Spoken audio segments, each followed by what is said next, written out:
Adamu sat alone in his room. The door was locked. The lights were off.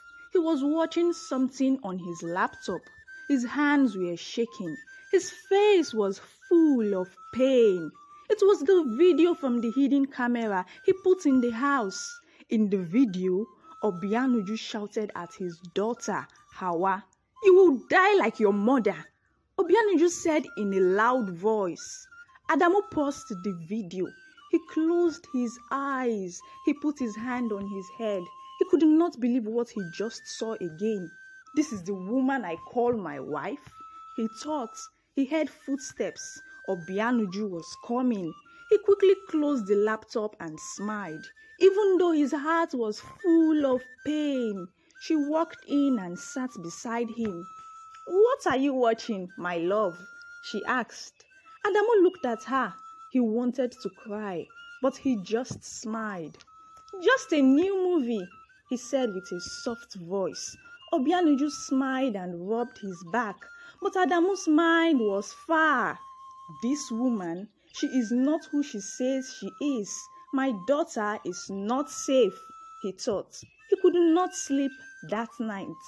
Later that night, Obianuju came to Adamu in the bedroom. She wore a long red night dress and held her stomach. She sat beside him on the bed and smiled. "Now that I am pregnant," she said, "what are you going to do?" Adamu looked at her slowly. He was still thinking about the video. He did not want to fight, so he spoke softly. "Your friend, Ngozi, she needs to rest well. Before anything is done, let her rest in peace," he said. Obianuju stood up fast. "The dead is gone," she shouted. "Let the dead bury the dead. I am carrying your first child, and you cannot do the right thing." Adamu stood up too. His face was red. His hands were tight. He pointed at her. "Never say such about my late wife again," he said. He walked closer to her. "And don't say this baby is my first child. My children are my first. Hawa, Yusuf, they are my blood. Don't ever forget that." Obianuju looked shocked. She turned her face away. She was quiet now. Adamu didn't say anything else. He walked to the bed and laid down. Obianuju stood at the door. She bit her lips. Her eyes were small. She was thinking hard. She picked up her phone and walked out of the room. Something dark was coming. Early the next morning, Obianuju woke up before Adamu. She walked to the sitting room and picked up her phone. She smiled and dialed a number. "Mama, good morning," she said in a sweet voice. "Obianuju, my daughter, how are you?" Adamu's mother replied with joy. "Mama, I have good news. I'm pregnant. I am carrying Adamu's baby." The phone went quiet for 2 seconds. "What?" Mama shouted with happiness. "This is good news. My son is getting married again. Let the wedding plans start." Obianuju smiled and said, "Yes, Mama, we are already planning."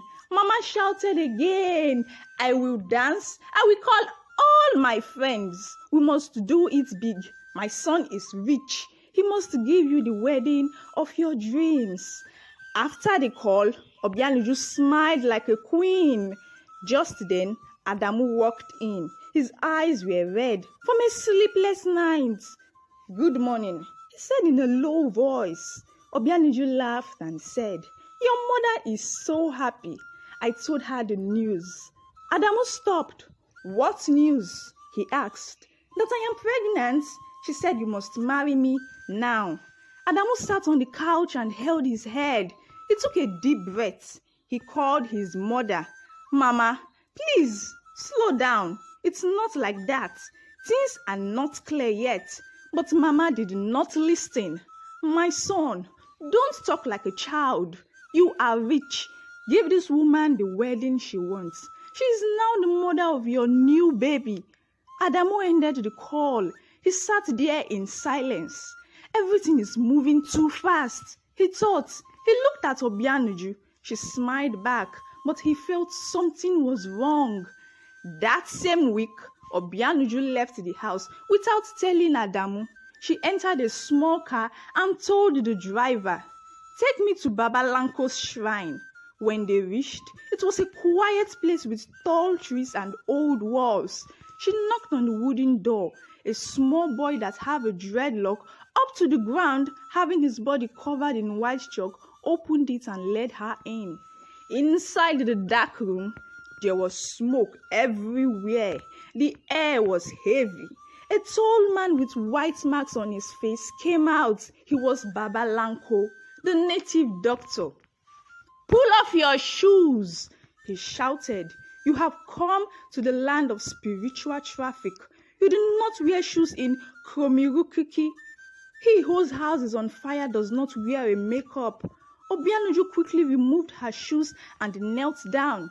"Say what you want," Baba said. "Then pour this water into the air." Obianuju closed her eyes and spoke. "Adamu, I want you to forget your children. Forget Hawa. Forget Yusuf. Love me only. Buy me cars. Send me abroad. Give me all your money. Trust only me.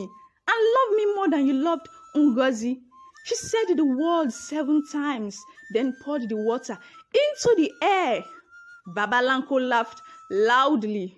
"You will get what you want," he said, "but don't forget the price." Obianuju opened her eyes and smiled. "I can pay any price."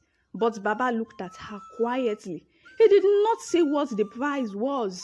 For a second, Obianuju felt scared. What kind of price? She thought. But she shook her head and stood up. "I don't care," she whispered. "Let me just get what I want." She wore her shoes and walked out of the dark room.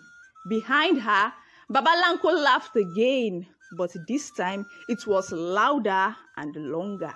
Obianuju came back from Baba Lanko's place with a big smile.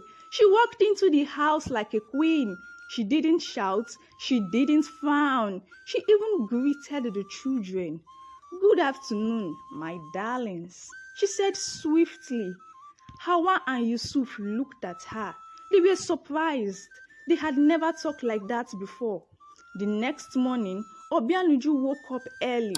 She tied her wrapper and went into the kitchen. She cooked jollof rice with fried rice, Adamu's favorite food. She even made fresh juice. After cooking, she helped the children dress up in clean clothes. She combed Hawa's hair gently. She helped Yusuf wear his shoes. Then she called out, "Everybody, come to the table. Let's eat." Adamu came out of his room. He smelled the food and smiled. "Wow," he said. "What is going on today?" "We are having breakfast together," Obianuju said with a soft voice. "I want us to be one big family." Adamu looked at his children. They looked neat and happy. He nodded slowly. He sat down and said, "Children, I want you to love your auntie. From today, she is your mother. When you love her, you will enjoy." Hawa and Yusuf looked at each other. They didn't say anything. They just nodded. That afternoon, Adamu made a phone call. "Yes, bring the new Rolls Royce to my house. My wife must have it today," he said. By evening, a black Rolls Royce was parked outside. It was shining. Obianuju touched the car and smiled. "Finally," she said to herself, "I have it all." Later, she called her friends. "My dear friends," she said on the phone, "my husband just bought me a new Rolls Royce. He says I am now the queen of the house." Her friends screamed with joy. "You are lucky," they said. But far away, Adamu's mother sat in her house, thinking, "What changed my son so fast?" she asked herself. But she didn't know. Obianuju still had something dark inside her. Adamu got a phone call from the office. "We need you in Lagos for 1 week," his manager said. He packed his bag and kissed Obianuju on the cheek.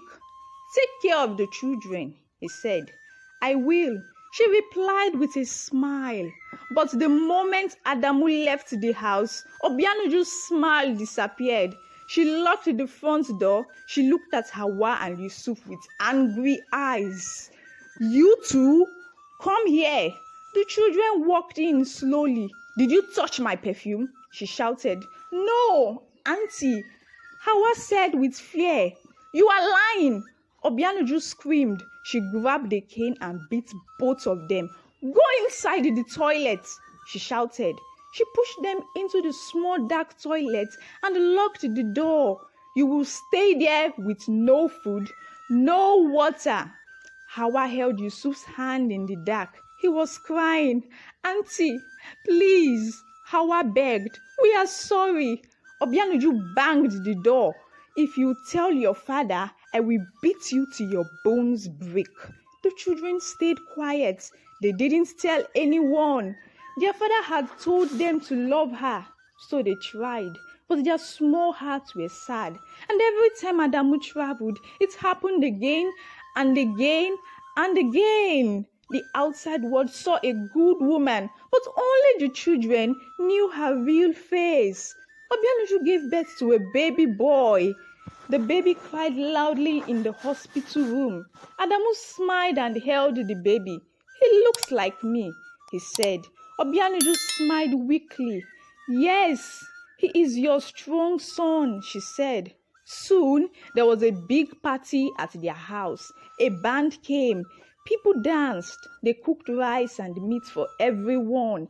Many guests brought gifts and took pictures with the baby. But some people noticed something. "Why does Hawa have a cut on her arm?" one woman asked. "And Yusuf's face looks swollen." Another said. Obianuju heard them. She laughed quickly. "Oh, you know children, they play rough.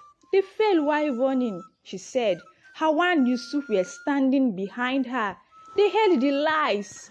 They looked down and nodded. They knew what would happen if they told the truth. That evening, after the party, Obianuju walked into Adamu's room. "The children are too noisy," she said. "They disturb the baby when he sleeps. Move them to the boys' quarters." Adamu looked at her. "They are just children," he said softly. "Then, you want your son to grow up without rest?" Obianuju snapped. Adamu didn't say anything again. Later that night, Hawa and Yusuf packed their small bags. A housemaid led them outside. "Your new room is here," she said, pointing at the small boys' quarters behind the house. The room was hot and had no fan. The windows were small.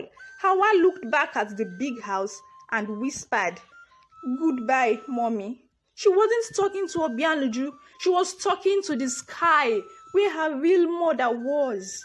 One night, rain was falling softly. The wind blew gently through the trees. Hawa could not sleep. She sat up on the old mattress in the boys' quarters. Yusuf was snoring beside her. She looked out the window. She saw a light in her daddy's room. She stood up quietly. She tiptoed to the main house. Her heart was beating fast. She pushed the door slowly. It made a small sound. Quick. She walked into her daddy's room. Adamu was reading a file. He looked up and was shocked. "Hawa, why are you here? It's late." Hawa walked to him and stood quietly. Her eyes were wet. "Daddy," she said softly, "do you still love Mommy?" Adamu looked at her. He put down the file and pulled her close. "I will always love your Mommy," he said. Tears dropped from her eyes. "Then, why do you let this new Mommy hurt us?" she asked. "Daddy, the boys' quarters is very cold. We might fall sick." Adamu's hands froze. He didn't know what to say. He held her tighter. But inside his heart, something heavy was building. Something he could no longer ignore. My friend in my class said, "Only a visitor stays at the boys' quarters. Daddy, is that true? Adamu got even more emotional but tried to cover up. Hawa, I will drive you and your brother to school tomorrow. Please, go and sleep. Your friend is not completely right. I will discuss this with your auntie tomorrow. Hawa reluctantly went back to the boys' quarters and slept. Hawa was tired of crying. She didn't want to forget what was happening. So one day, she picked a small book and began to write. She used her red pencil. It had no eraser. She wrote, "Today, Auntie beat Yusuf because he touched the baby's towel. Today, we did not eat any food, only water. Today, Auntie said she would throw us out of this house." Every day, she wrote one page. Even when she was sad, she still wrote. She hid the book under her bed. Then one day, she had an idea. She took the diary and put it inside her daddy's black jacket. She folded it small and pushed it deep in the pocket. She whispered, "Maybe he will find it." 2 days later, Adamu was getting ready for a meeting. He wore the same jacket. As he stepped out, he felt something inside the pocket. He stopped and put his hand inside. He pulled out the little diary. "What is this?" he said. He opened the book and saw the first page. He read and read and read. His heart began to beat slowly. His hands became cold. His face turned pale. He sat down on the bed. Tears fell from his eyes as he read the last line. "Maybe one day Daddy will see this and help us." Adamu closed the book and stood up slowly. He wiped his face and walked to the door. "I must talk to her now," he said. Adamu held the small book tightly in his hand. He walked to Obianuju's room. He wanted to shout. He wanted to ask why. He opened the door quickly, but someone was already standing there. A tall man dressed in black. His face was calm, but his eyes were deep. Adamu stepped back in surprise. "Who are you?" he asked. The man looked at him and smiled slowly. "I'm here for Obianuju," he said in a quiet voice. Adamu's chest felt heavy. "For what?" he asked again. "She is my wife." The man touched the wall gently and said, "Ask her." Then the man turned and walked away. No sound, no smell, just silence. Adamu stood there frozen. His hands were still holding Hawa's diary. His mind was full of fear. He turned to look for Obianuju, but she was not in her room. She was gone, and the house suddenly felt cold. If you are touched by this story, hit the like button now and share your thoughts in the comment section. I will upload the final episode, The Downfall of Obianuju, when I see 100 comments. Thanks. Also, what would you do if your best friend turned against you like Obianuju? Drop your thoughts in the comments. Don't forget to subscribe and turn on the bell so you never miss the next part. More drama is coming.